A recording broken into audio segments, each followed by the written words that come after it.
Oh,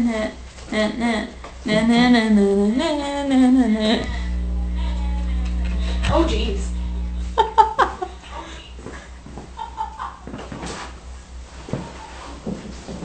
How does it look? Are we good? How does it look? Are we good? That's very loud. Why are we getting an echo? That's very loud. Why are we getting an echo? Well, at least the sound quality's good. That's good. Okay. I think you're good to go. I'm good to go? Yeah, you're good to go. All right. Hi there, everyone. This is the second meeting of the Rune study group, and we're talking about Fehu tonight. First, I'd like to go over the discussion points from last week. We were talking about our group book, Taking Up the Runes, and we had a couple of discussion points. We were kind of indeterminate on whether or not we were going to wear any distinctive clothing, and we decided not to for the group. And then the other major point was whether or not we were going to do the rituals or talk about the rituals. I'm not really big into ritual, and since Alfred didn't show up this week, we're not going to do rituals. If anybody wants to see rituals, just let me know, and I can see what I can do about that. I don't even really want to talk about them, because that's not what interests me. I'm more interested in the runes themselves and talking about Norse mythology and all that jazz, and I would rather spend the time talking about a myth that relates to the rune than doing a ritual. So that's just my personal preference. If you guys, as a group, generally disagree with me, we can do the ritual instead, but as it stands now, that's what I want to do. So Fehu is today's room, and I want to share with you just a couple of visual versions of Fehu.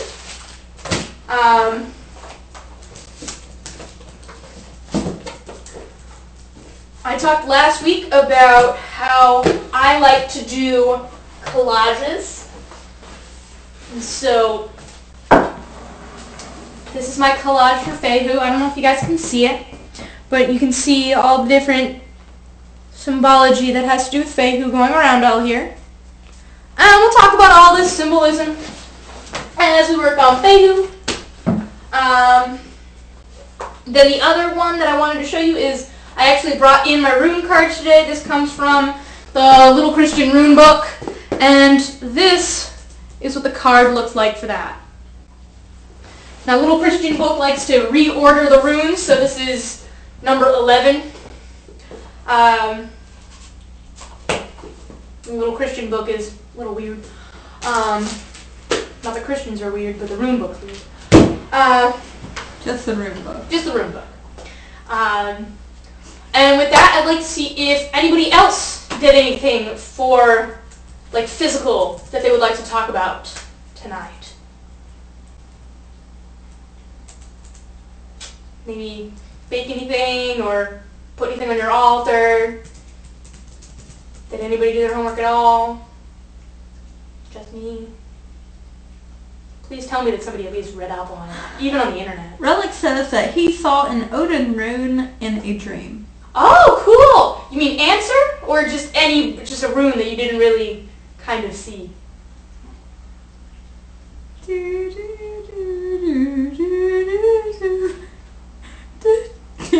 guys are always complaining about lag. Now I'm getting it. Okay, well, No rune? I'll tell you if he replies back. Okay. All right. So let's talk about Fehu. Now, most, like, the overarching word for Fehu, most people talk about is this idea of wealth. And there's a whole bunch in there about wealth. But that's like the overarching word for it. Because what Fehu actually is cattle. And back in the days when these would have been used as a writing system and it would have represented the idea of cattle. Wealth was counted not only in the gold that you possessed, but also in the amount of land and animals that you had, specifically animals, because those were easy to count. And so with this comes the idea that the wealth talked about with Fehu is a little bit more mobile, because cows could move of their own accord. But it also has this idea of the coming and going of it. So you have to take care of it, because cows need to be taken care of in order to increase. And so the idea of this wealth is the kind of wealth that you need to take care of in order to make it happen. So it could be seen to be investments or expected gain, which would be something that you've done work to get, like a paycheck would be underneath the realm of Fehu. That's why a lot of people, in order to get money, will put Fehu in gold marker on their checkbook in order to increase their bank account.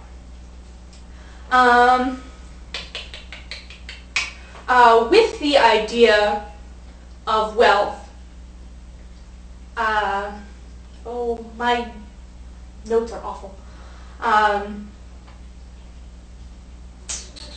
Also comes the idea of conquest, that you can gain this wealth through moving out. Again, the idea of movement as well as wealth is in here with Fehu. So it has this idea of conquest. Also with the idea of cattle is that they're always moving to find more land to graze on, because if you don't move them around, then they'll kind of eat up a patch of grass. And what's the face for? You made up the face. Is everything okay? Okay. Wrong, Sarah. It's always all right. And so with the idea that it needs to move in order not to take out all the resources. You have a study group number. I have a study group. Oh, okay. People doing a study group? Oh my god! Oh my god! I'm so excited! People in the internet group, come over here! Hi! You're a little excited there. Let me grab it. Oh goodness! So exciting! You don't even know. We was hoping. We were like, Oh no, you're more than welcome. Were you the person who emailed me? no. No, there's a note. Oh, cool. We just saw it on a piece of paper. Which, because I asked about the magic classes. Oh yes, were you a cult? Yes, that's Yes. me. Yeah. Yes, I just answered you. Oh, okay. Oh my goodness, I'm so excited. So is these the magic, or is that separate, or how? We have several study groups. Tonight's about runes, Yeah. and that's led by Foxglove. Hi. And I'm really excited that there are real people here. Real I'm not people. just talking to the camera. I love you guys on the internet, don't get me wrong. Are we gonna record? Yeah, all of this is, Oh, okay. is Oh yeah. We have several people online. We have about Yeah. 20 people that show up online All right. just to join us. All right. All right, there you guys go. oh, you look great. I love the blue in your hair. by the way. It looks beautiful. I mean, we can't get much worse than this. It's wet outside, guys. We're sorry. Very cool. But okay, welcome. First and foremost, welcome. I'm Lexi. You are Nightmare. Nightmare and Coyote. Coyote. Welcome to our study group. Hey. And I'll let Fox take back Oh, over. I'm so excited that there are real people here. All right, guys. So in case you didn't notice, in case you didn't catch that, this is Nightmare and Coyote, and they're going to be joining us tonight. I'm very excited. Real people. All right. So I don't have a notebook. So I don't. Unfortunately, I don't have any extra. What? No. Eh, I use my. do you have paper? I don't have any. Yeah, I have my.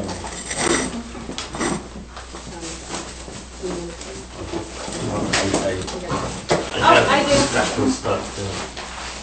Oh, please don't use my paper that I've been taking notes on other things. But you use blank stuff. Go. Yeah, that's what I was Okay. Now, do you guys know anything about runes? Just very, very basic. You know, I have like a little room bag. I think you might know. Oh, cool. If you have anything to write on, I can find you some. I've got. Yeah, I Yeah. have Okay, there you go. my black Thank you. book. Oh, well, she's got something bigger. Yeah. Why This is is that? really big. Okay. And Thank you. Alright, is that Now I'm really in school. There you go. I got Twizzlers. Twizzle? Sweet, guys, we got snacks tonight. Is the camera picking up everybody? Do we need to readjust? Readjust.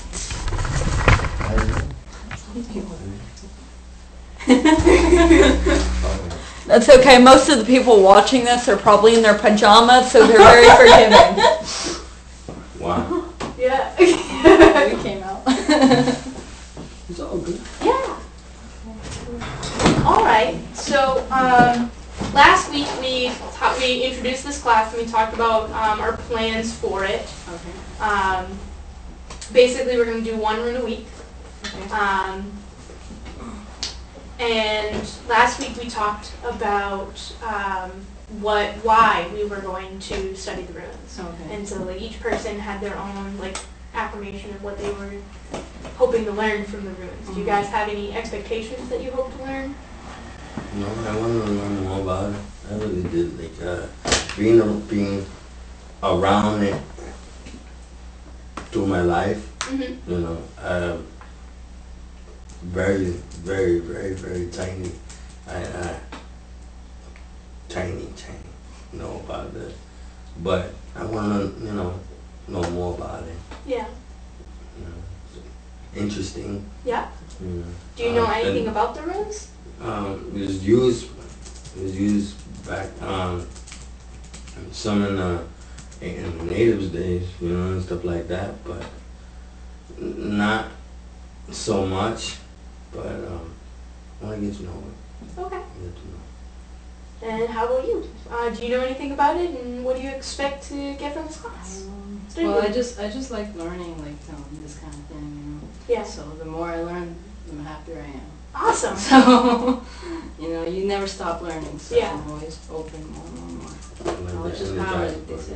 say. Yeah, exactly. All right, so that's what we did the intro last class, and this class we're going to talk about the rune Fehu, and just so that you guys know, Fehu is this one right here.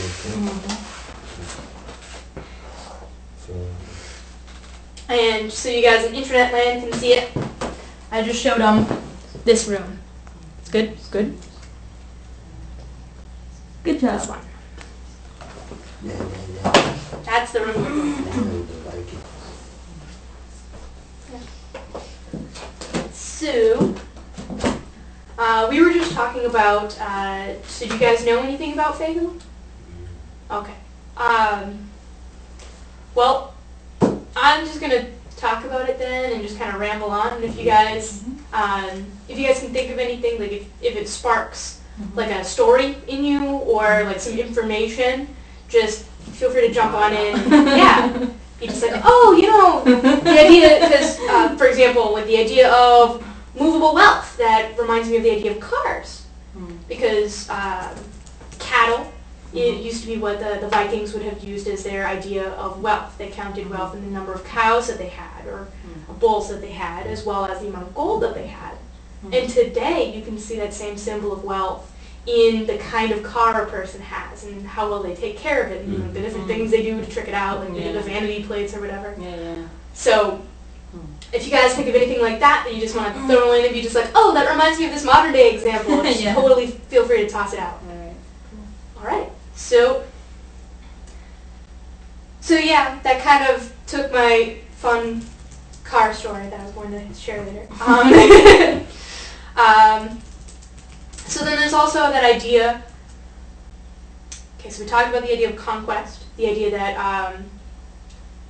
that the cattle need to move in order to survive, because the cattle will eat up the grass and the various resources around them, and if you don't move them around, they'll just destroy all the resources in one area. But if you move them around, you can come back to that area and they'll be replenished. So this is the idea that wealth needs to be moved through a community, that it can't just stagnate in one location. The idea of the miser, it doesn't work out for wealth. It just kind of ruins it. But if it's passed around throughout the community, if everybody's always looking out for each other, and making sure that the wealth is passed around, then that's when everybody prospers. And so wealth is spread, and everybody's happy. The idea of wealth is also, so that's kind of a caution against greed within that. But then there's also the caution against giving away too much and not being able to take care of yourself. Because this is also, if you look at the Old English rune poem, it's called the Help Rune. And so it's also having the financial ability to take care of yourself, take care of your own personal needs. And so with that comes the idea that it is also the rune of nourishment, because cattle is also food. It gives us meat, which is something that was very big for the Vikings, and it also gives us milk in dairy products, which was a huge staple to the Vikings and the northern peoples. Another staple of their food would have been bread and grains. And so that's actually something that you see associated with Fehu as well, this idea of the fertility of the land as well as of the herds, because without that fertility aspect of wealth, the idea that it's going to grow, then you kind of just have a depleting source.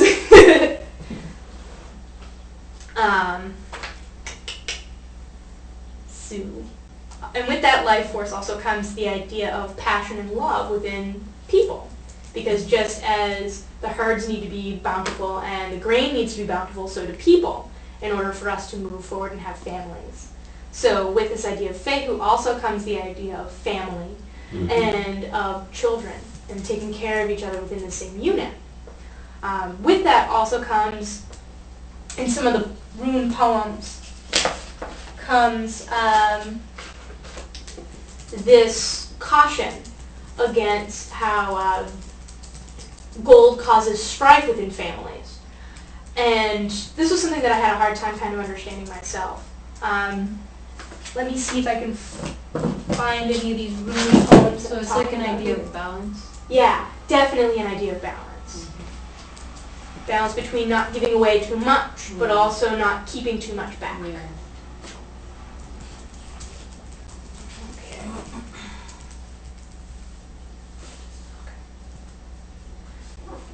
This is the one. It's the Norwegian rune poem. Wealth causes trouble among relatives. The wolf is raised in the forest. Now, at first that doesn't really sound like it's like two different sentences that have nothing to do with each other.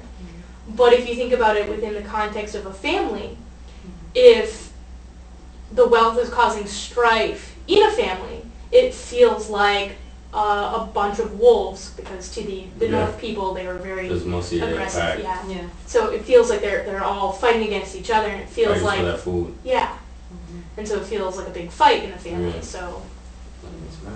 yeah, yeah, it also brings out that bestial nature of humanity. So it's also this idea of generosity when you're alive prevents a large inheritance that your heirs are going to fight over. So if you have just enough to keep everybody comfortable and you make sure that that's the way that your family's run, then there's no strife in your family.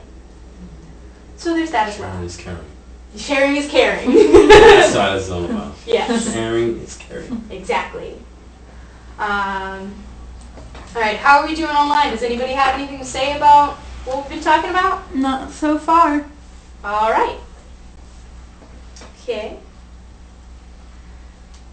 We also have this idea of productivity, because we talked about this idea of earned income earlier, with the idea that wealth, this is expected growth, because just like cattle, you breed them together and you can expect a certain amount of increase in your herd every year. With a certain amount of work, you can expect certain things. So it also has this expected outcome to it. So it also has this idea of goal setting, and then immediately going towards that goal, and then expecting a certain outcome on it. So it's expended energy it's very plotting expenditure of energy, just like a herd of It's like cattle. having a goal and have action towards the goal. Exactly. All right.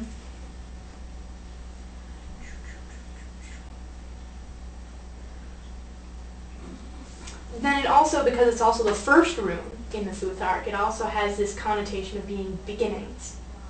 And so it goes along with that cosmic fire at the beginning of creation, and also at the beginning of the hero's journey. I don't know if you guys know any Joseph Campbell, but he kind of lays out the formula for the hero's journey, and there's usually a test in that the hero has to walk through something very dangerous, and sometimes it's fire. And so this would be that idea of walking through that fire to begin a journey. And at this point, I have... Makes me think of the Fool from the Tarot. Yeah, the Fool from the Tarot, beginnings. Ironically, this card doesn't match up with the Fool. Really? It actually has more to do with the Empress. Do you know the Empress? Yeah.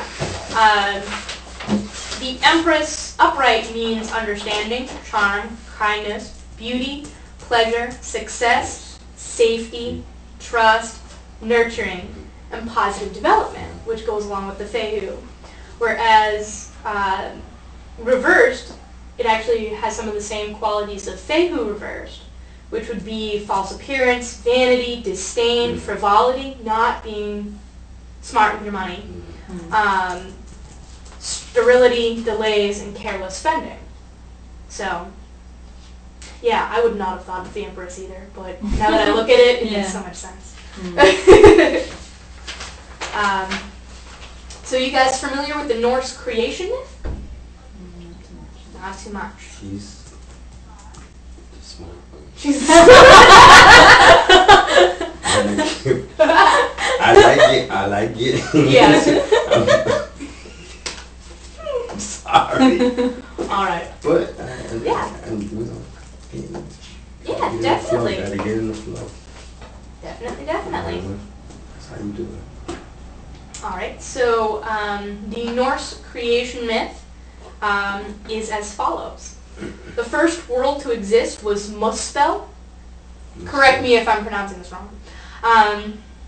Which is a place of light and heat whose flames are so hot that those who are not native to that land cannot native to that land cannot endure it. Surt sits at Muspel's border, guarding the land with a flaming sword. At the end of the world, he will be vanquished, and all the gods burn the whole world with fire. Beyond Muspel lays the great and yawning void. Oh my God, is that German? Gin Nun Gagap. I think that's how it's pronounced. But if you guys want to give it a try, it's that one right there. Yeah, it's excessively German. You know Gaga, but I apologize for all of the mispronunciations. but you know. Yep. It's there. And beyond that lays the dark, cold realm, Niflheim. Ice, frost, wind, rain, heavy and cold emanated from Niflheim, meeting in Ginnungagap, the soft air, heat, light, and soft air from Muspel. Where the heat and the cold appeared, thawing drops, and this running fluid grew into a great frost ogre named Ymir. So basically that means that there are these two areas, one's all hot and one's all cold, and where they meet, the frost kind of melts into water, which makes sense in a scientific way, that life would be coming from this idea of water. And then it says, Ymir slept, falling into a sweat. Under his left arm there grew a man and a woman, and one of his legs begot a son. The tree? The tree? Ymir, the frost giant. Under his left arm there grew a man and a woman, and one of his legs begot a son with the other. This was the beginning of the frost ogres. Thawing frost then became a cow named Audhumla. 4 rivers of milk ran from her teats, and she fed Ymir. So it's actually, the idea of Fehu is this cow that's giving, yeah. Oh, yeah. No, that's good. Yeah. And so this is the cow that nourishes, and she's kind of like the, and she's kind of like a, for lack of a better term, She's kind of like the a one that's goddess giving the figure. milk. Yeah, she's the She's not nourisher. wrong. That's why in Milk does the body Hindu good. traditions they see it as a goddess. Yeah, a lot of She's a people. mother. Yeah, a lot of people see the cow as this very Mother. maternal Yeah. thing. She's like the only creature that gives another creature nourishment. Yeah. Yeah. Mhm. Yeah. And actually, after this, the cow licked salty ice blocks. After one day of licking, she freed a man's hair from the ice. After 2 days, his head appeared. On the third day, the whole man was there. His name was Buri, and he was tall, strong, and handsome. So in this particular case, you have the cow literally freed man from the ice. Mhm. So you also, Oh, sometimes like a savior. yeah, cow savior. Super cow. Yeah. And then it goes on to kind of explain all of the other stuff that happens. But I just kind of wanted to get to the cow part. Yeah. So there you go. Mystical savior cow. I'm trying not to laugh. Because it just every time I kept talking, I kept saying something about a cow. And then today it just popped up. Fehu cow. Yeah. You know? So it's good. Hmm. You know. I'm sorry. No problem. But- Definitely. You know, when you say things, you say something, and out of nowhere you're like, okay, like as a joke, I tell her, yeah, I'm gonna go ride a cow, you know, and then out of nowhere we're like, yeah, okay, this is the class of runes, let's go, and then we hear Fehu cow, you know, mother, you know, like mother, you know, who takes care of people and stuff like that, but. At the same time, you combine it together, it's like, wow, you know, you say a joke, but then at the same time, you're learning something new. Yeah. You know. Definitely. And then, actually, it's worth noting that this is a specifically feminine cow because she's taking care of people. And, like you said, kind of nurturing and motherly. Which is slightly different from the next rune, which is Uruz, which is the Aurochs, which is a really big, mean cow. So this is, and it's actually Or a bull. a bull, yeah. Yeah. Ooh. And so there's I read somewhere that the translation of this cow's name actually means the hornless nurturer. And so specifically this doesn't have any dangerous connotations with it. It's the idea of the domesticated cow who has got all the dangerous parts taken off of it, and so it's actually just very feminine, maternal. And so this is a very feminine and maternal rune. And it actually has its astrological correspondence to the planets of the Moon and Venus, both of which are extremely feminine. March. Hmm? March. Just saying March. March? Yeah, like the certain day, the zodiac and stuff. Yeah. And actually it does have that zodiac correspondence to the zodiac sign of Aries, which is from the 21st of March to the 21st of April. Very good.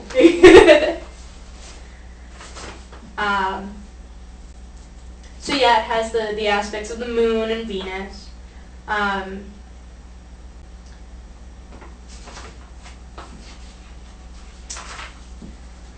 Was this a symbol of life? The symbol is it? This one. Oh, it's still that one? I thought we were... Nope. I just kind of mentioned Uruz to kind of compare and contrast them. Uruz is this one. Oh, okay. Yeah. I see. And that's the one that we're going to talk about next week. I see. Uruz is next week, guys. All right. So,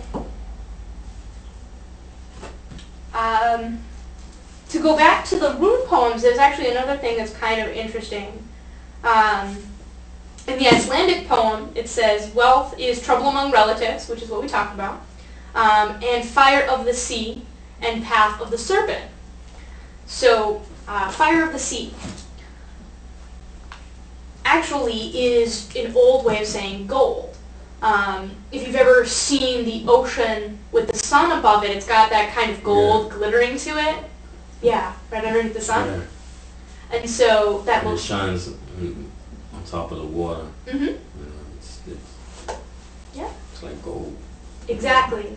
And it shines much like gold does without warmth. And so that's kind of the idea that's going into this, is that gold is shiny and pretty to look at and can get you nice things, but at the same time it's a very cold thing.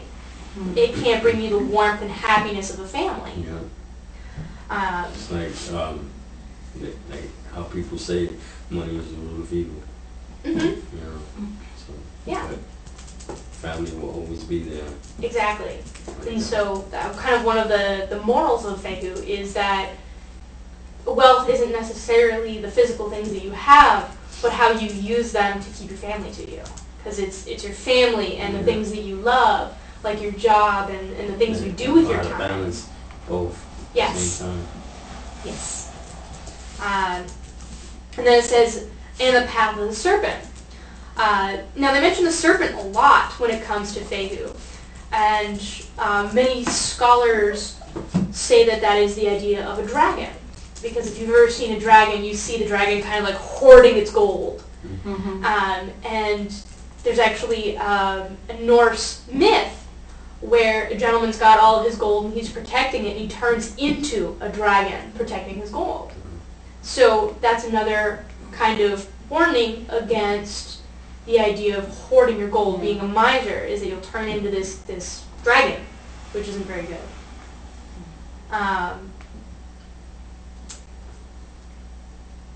And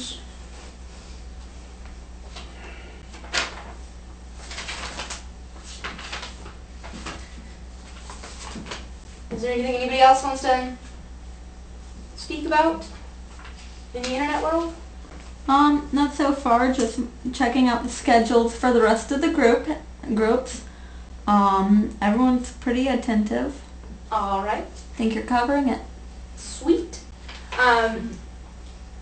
Some other things I'd like to mention about Fehu is we already talked about how it's a feminine rune, that it corresponds to the Empress in the Tarot, that its astrological correspondence is Aries, which you pointed out.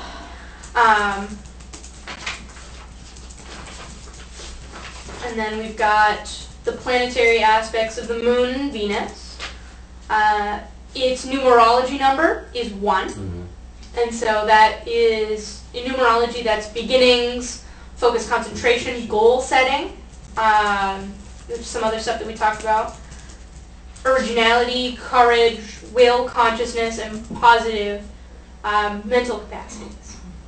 Its color is light red, which is happiness, courage, and success. So we got a lot of courage going on here. Its elements are fire and earth. Fire representing energy, inspiration, passion. Also love, which we did talk about. Fehu is more on the side of young love, just starting out a relationship, as well as the idea of a marriage. So it's kind of on either end of that relationship. It's got the very beginning of it, and then also where it's solidified and that's the relationship that you're in. More mature love. Exactly. I like Fehu. Yeah. Thank you.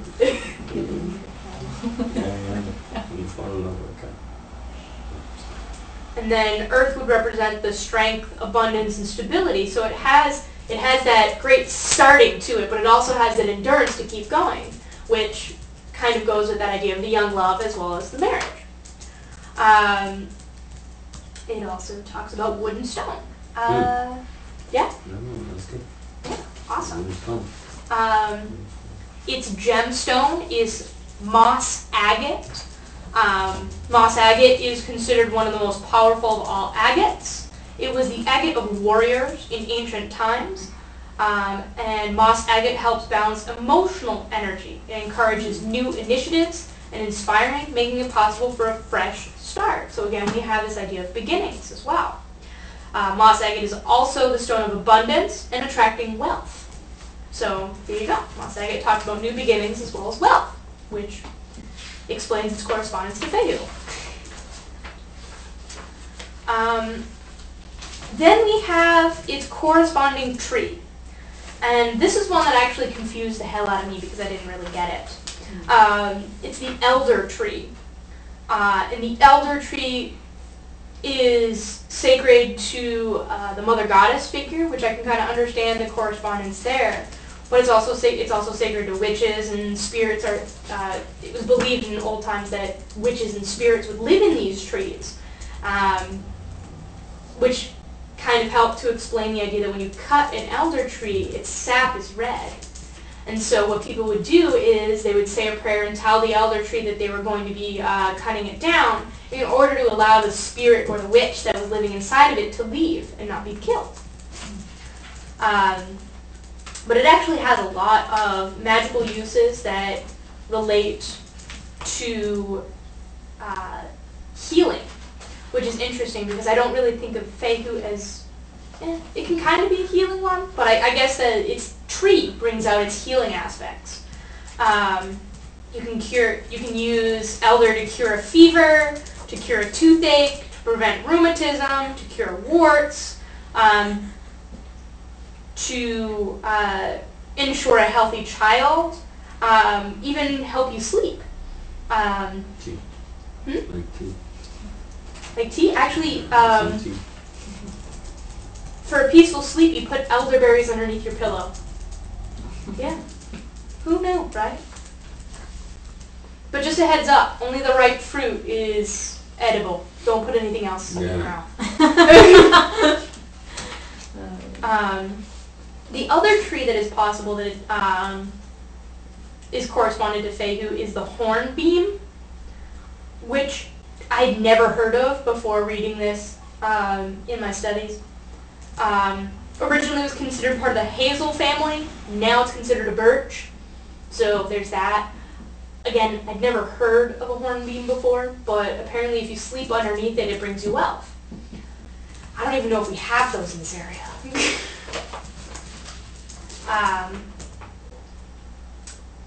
And the plant that is associated with Fehu is the nettle. And the nettle is really good if you have it on your person or around you in the house or like growing outside of your home. It averts danger. So this actually goes really well with the idea of Fehu as a help rune, which I mentioned earlier. It's that help rune. Let me see if I can find.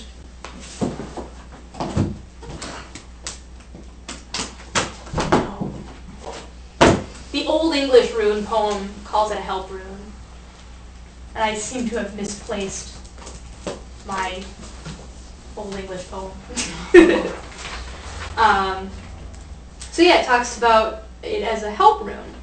And with that in mind, if you talk about the runic yoga, has you doing runic yoga is when you actually form the shapes of the rune with your body.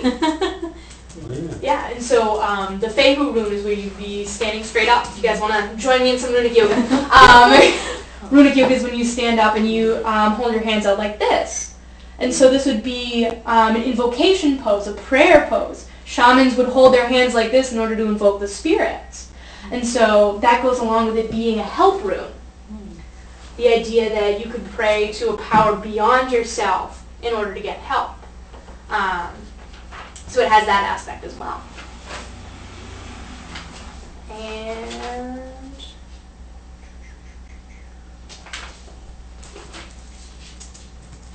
I think the only thing left is the deities that are associated with Fehu. Deities, gods. And so in Old Norse, the deities that would be associated with Fehu are Freyr and Freya, which translates to Lord and Lady. And they were twins, after reading up on them, they kind of feel a lot like Apollo and Artemis to me, a little bit. Freyr was the god of the sun and the rain and the patron of bountiful harvests. He was very much a fertility god. He is... he and his sister Freya were two of the Vanir, which were the giants, who were traded to the Aesir, who are the younger gods, in kind of a peace contract. They switched hostages in order to ensure that the two groups wouldn't fight anymore. And so Freya and Freyr were the two from the Vanir who were traded to the Aesir in order to... They were the hostages for the Aesir. So Freyr's kind of interesting. He's actually supposed to be the first to die in Ragnarok, which kind of sucks for him. But at the same token, it's kind of his own fault because he had a magic sword, but he decided to trade it with somebody for his girlfriend. And the giantess Gerd for the mythology buffs out there. So during Ragnarok, he's going to be armed with nothing but an antler. And so you can see that he very much is associated with this idea of the herd animals because he has that antler. And he's an old god of fertility and this idea of bountiful harvests. He's the ruler of the elves. And then you've got his sister, Freya, and she was the goddess of love and fertility. Now, she's kind of interesting because she was married to the mysterious god Odd, who may or may not have been Odin.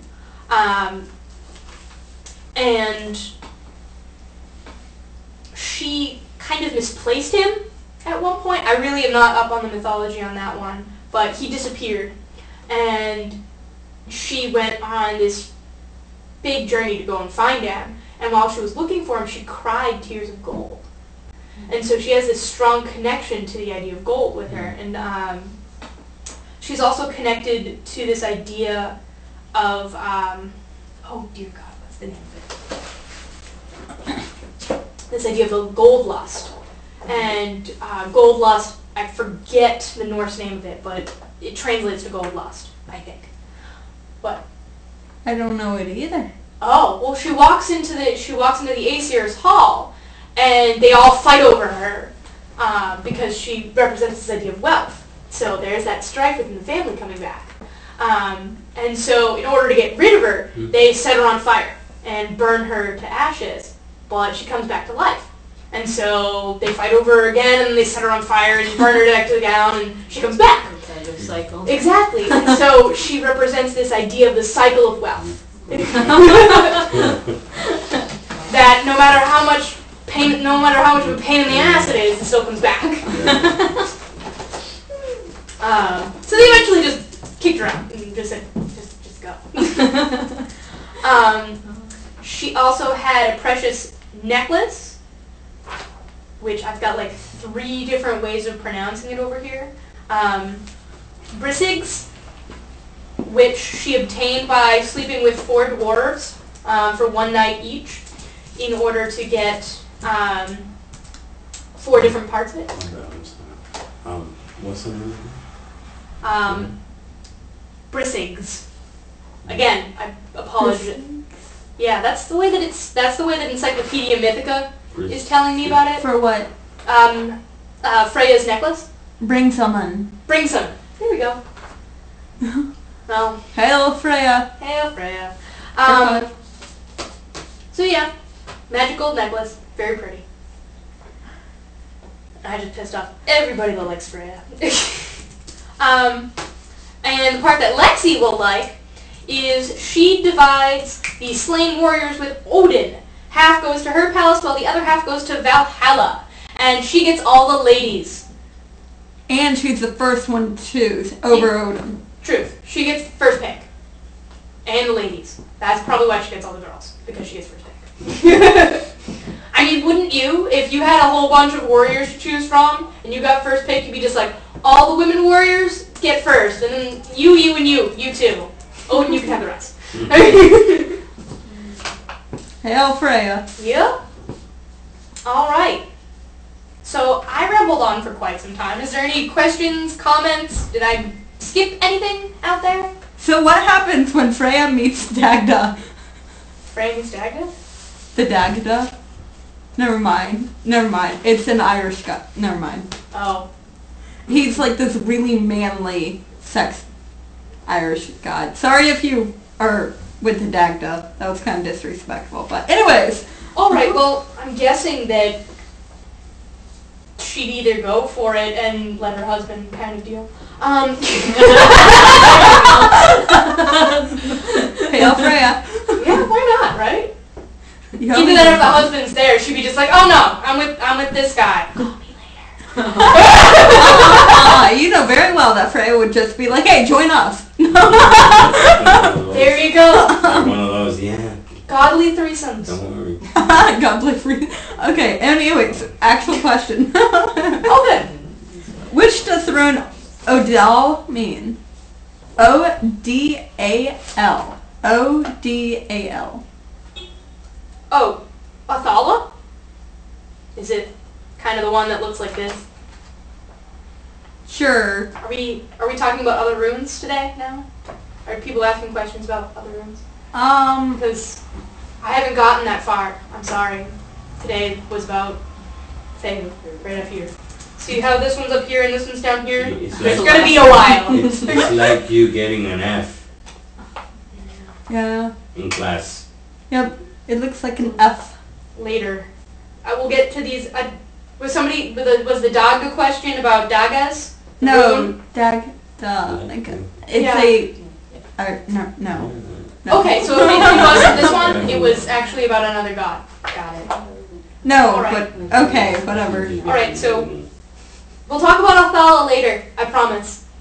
In a number It's of a weeks. diamond one, and it has an upside down V. Diamond one? Yeah! That's Othala. Yeah, we'll get to that in 1, 2, 3, 4, 5, 6, 7, 8, 9, 10, 11, 12, 13, 14, 15, 16, 17, 18, 19, 20, 24 weeks. How many weeks are in a month? 4. Yes. How many weeks in a year? Oh wow. Wait, 4 times 12. 52? Okay. I want to say 52 weeks in a year. Okay. Just a little. Okay, anyways. Anything else? No, it looks like cool. Did I go too fast? Did I get everything? I feel like I got most of it. Why don't you ask your guest? I like Fehu. You like Fehu? Good, I'm glad. Fehu's pretty chill. Yeah. So using Fehu in magic. Nice. Yeah. It's considered a sending rune, so it's usually the one that most people will start their bind rune systems off with because it kind of gets it out there. If you have it on the end of a wand, it would be towards the tip, and the other ones would be starting at the base near your hand, and then it would get to the Fehu, and the Fehu one would push it out into the world. As far as using it in magic, it'd be really good to use it for protection of the home. We talked a lot about that.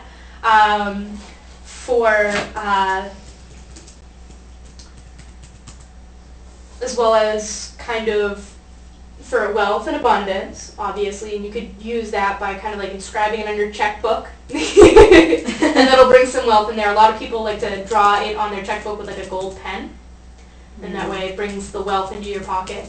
The only danger with that is that you need to make sure that you focus your energy on the idea that it's increasing your bank account and not your herds, because it has a tendency to, if you don't specify, it has a tendency to increase your herds, which in most cases cats. Really? Really, because Increases your cat. yes. So like if you have somebody like everybody knows one, crazy cat people. Yeah. You'll have lots of cats. cats. Because cats are actually sacred to Freya. So, Hail Freya! hail Freya. I like Freya, by the way, if you haven't caught on yet. I see. Yeah, Freya's kind of... Hail Freya. Every time you say it. And Freyr, his animal is the boar. Just a heads up. A boar. Yep. So you want to make sure that you specify that you want your checkbook to increase, not your cats. Or else you get a lot of cats. And then you can also use it for love as well as for increasing your attractiveness. But again, you need to make sure that you specify that it's for increasing your attractiveness and increasing the idea of being in a relationship as opposed to fertility, because you could easily get pregnant that way. So that means I would get pregnant? I find that to be difficult, but you Crazy. could father some children. Yes. That's true. Yeah. There was that one time. That one time. You want to tell me about this time, Katrina? We'll rent the movie. It'll be a good time. We'll rent that one and The Wizard of Oz. Yeah. This girl hasn't seen The Wizard of Oz. Oh man. Wow. Oh. I've never seen The Wizard of Oz. What does that have to do with runes, honey? But anyways. Okay. So many papers. So yeah, lots of uses in magic. And that's it.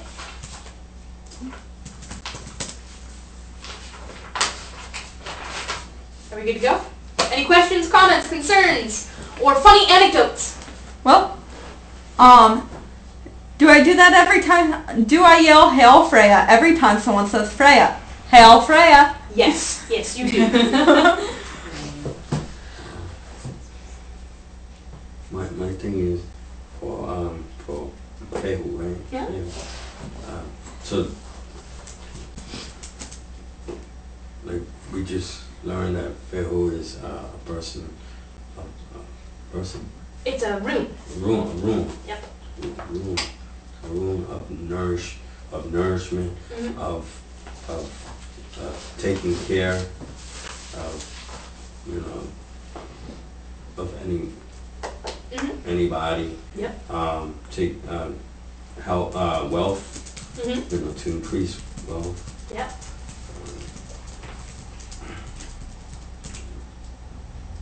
Same sender. Yep. It's the sending rune. Sending. I want a little bit more on the sending thing. Sending thing. Like, Well, because we talked about how it was the goal setting rune. goal setting. And so you use it to set a goal and then start going towards that. And so that's why it's considered the sending rune, because it's got that that idea of just trucking along and getting it done to it. So that's why So always have that plan ready to. it's the ability to once you're on a course, you have a plan, Just go. Yeah. And so that's why it's UK. Go. and that's why it's the sending rune, because once you've got that spell all written out, you add Fehu to it and it just goes. Not only that, but we also talked about how it's the help rune, it's the prayer rune. And so with that, it also becomes the sending rune because it's the prayer. It's taking that inscription that you just made and not only having it go and act, but it's also giving that to the god. It's speaking to divinity. When you say it on the wand, it would be on the tip. Yes, right on the very end of it.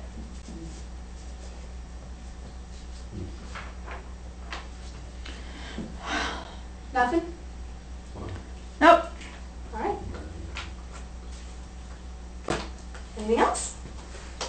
That would be similar. All right. So next week we'll be talking about urus, which is another cow rune, but the dangerous cow. So save your cow versus dangerous cow. talk about Urus next week. Yay.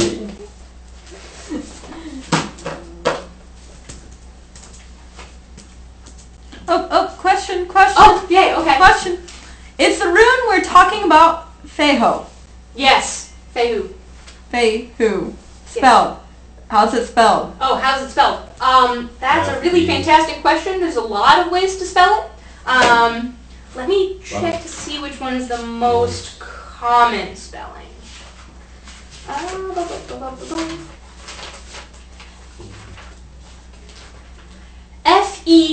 Fehu. That's the most common spelling of Right Fehu. there, Fehu. Yeah. Fehu. Yes. That's the most common spelling of Fehu.